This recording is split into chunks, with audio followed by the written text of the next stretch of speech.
Move that idiot forward. Let me tell you this right off. I support you folks in the education community. I support my kids at school. Just last week, I went down to the cafe gymnatorium. I guess that's what the heck they call it. There's a parent-teachers conference. I find them very valuable. I know a lot of times after I meet my little boys' teachers, they always look at me and say, that explains a lot. A couple of them even cried. I guess they were just so glad I was there. Another thing is y'all are dealing with today, I know you're probably going to have this come up at some point, you're dealing with homeschooling. My old lady wanted to look into that, but I stopped her cold. I said, Pearl, if we are smart enough to teach our kids, we wouldn't have had kids in the first place.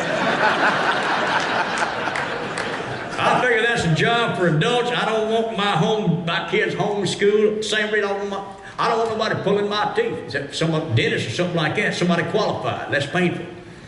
Something else. Fact is, thanks to some of you school board pencil necks and your forward-thinking administrators and dedicated teachers, the USA could soon face a critical shortage of ignorance. This is serious. Oh, I know what you're saying. You're saying, don't worry, Earl. We got more than enough idiots in this country. I don't know. Fact is, you subtract the Congress, the Senate, and Glenn Beck listeners, all of a sudden we might not have enough dumb to go around. We want our kids to be smart, but not too smart. My little girl, Sandra D. Pitt's a good example. I'm glad she can read and write and do long division, although I do personally not see the reason for long division now that they put a picture of the sandwiches on the cash register at McDonald's.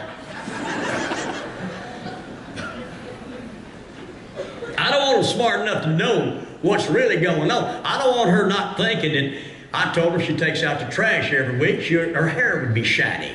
Don't teach her stuff like that, other stuff like that. So, if you're an educator, I admire your commitment to education.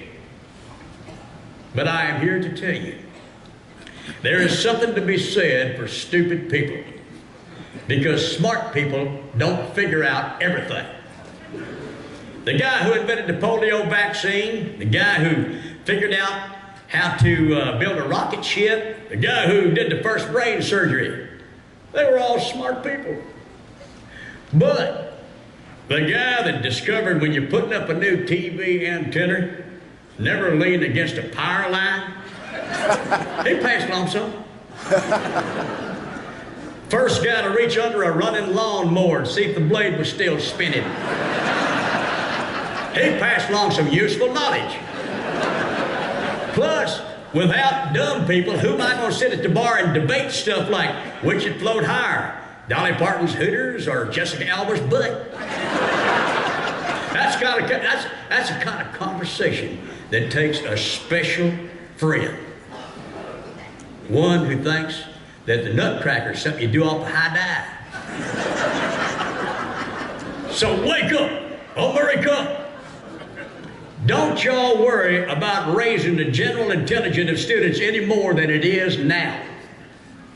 I say we have to be careful not to graduate too many overly smart kids.